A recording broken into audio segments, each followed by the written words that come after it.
What's going on? It's Coach Williams, and today we're going to do a breakdown of the cover 2 defense again, but we're going to take a play, go a little bit in depth, and we're going to go into VR and get an opportunity to look and see from the perspective of the players what's going on in the field.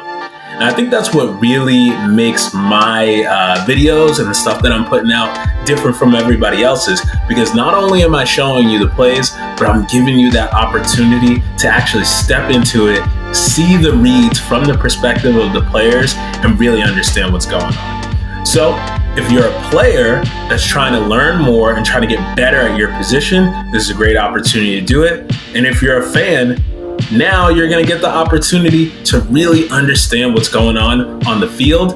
And when you talk to your friends, you'll be able to break it down with them too.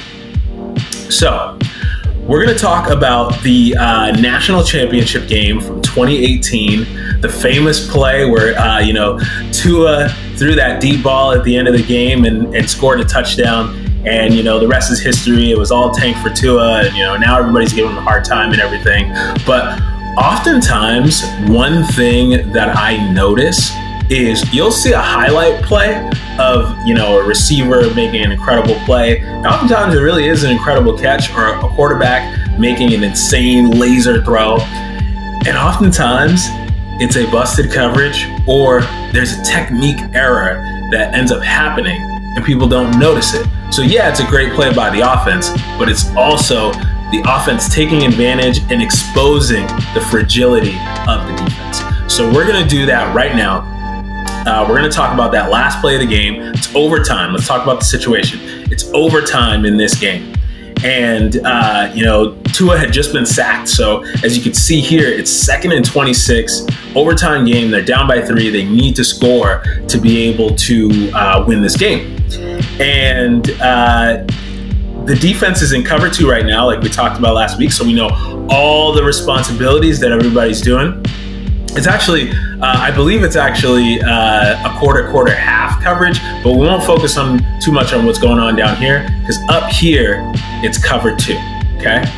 And so we know our rules with cover 2. We got our rolled up cloud corner who's going to press this receiver, not let him get to the outside, force him inside, and the safety over here is splitting the half field. And, he's trying to stay on his landmark, but not hug the hash too much. That's important in cover 2. So right now, we'll just run the play, and then we're going to get a perspective of the play where we'll really be able to see what happens. So here we go.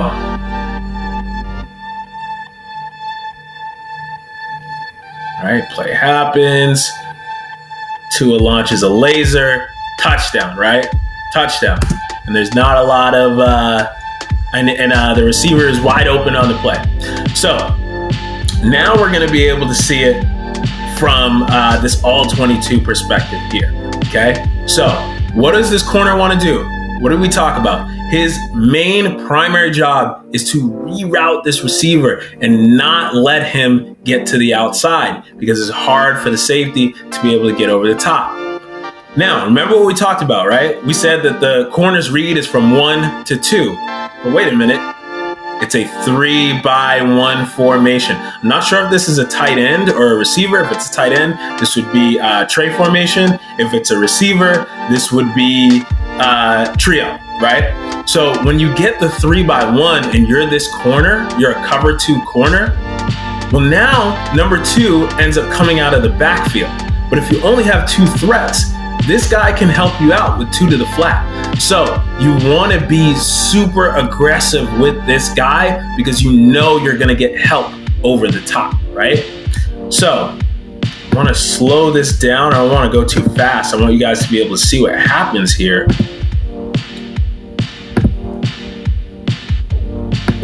And so what this corner does is he does his job of staying to the outside, but he gets no hands on the receiver, okay? And so what they're talking about here is they're saying part of the reason why this play was so great was because Tua looked him off, right?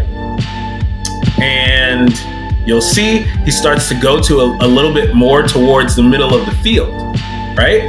Well, the thing is, the commentators were kind of killing him on that. But in the 3x1, and you're getting the Seattle concept, right? We call this Seattle, 4 verticals. Well, he kind of has to cheat over this way, right? Because it's a 3x1 formation. The field is getting stretched. If he pushes too hard to the outside, well, all this receiver has to do, he doesn't need to keep coming across. All he has to do is just go right down the chute, and it's going to be a touchdown anyways, right? So the job of this corner over here is he has to get hands on. He has to get a jam on this receiver to make the safety's life easier. Now, like we said before though, yeah, he's got to, try to read the receivers at the 3x1. Quarterback's eyes are going this way, so his momentum should be getting pushed this way. But he is hugging the hash, right? We talked about hugging the hash. We don't want to hug the hash too hard. But for me personally, if I'm watching this tape and I'm talking to my players, I'm going to be more frustrated with the corner because the corner doesn't have any, look, there's no threat here, right? There's absolutely no threat on this play. And the corner, what does he do? He doesn't get his jam. He doesn't take care of his primary responsibility on this play. And then it ends up being a touchdown, right? So the other thing I want you to notice too, right, is the ball's caught here. Look at how much space there is between this safety and this receiver. It looks like the receiver is wide open, but it's been said many times in football. The game of football is a game of inches. Well, how far away from each other are they? Maybe about 2 yards, right? What's the safety's landmark in cover 2? It's 2 yards off the hash, right? So if this guy could have gotten a jam, all that one little jam would make a huge difference for the safety to be able to make this play, even if he's not perfectly fully on his landmark. But that is how all the pieces of a play can end up turning into a total disaster for the offense. So that's pretty much it for this breakdown. I hope that you enjoyed it. I hope that you'll share it with your friends. You'll subscribe and tell people about it, because where I'm trying to take football right now is somewhere that nobody else is taking it. This is exclusive stuff that no one else is doing, and I want to help you learn more about the game. So like this video, subscribe, and share it with a friend, and I'll be back soon with more breakdowns. Ballhawks, we fly. I'm out.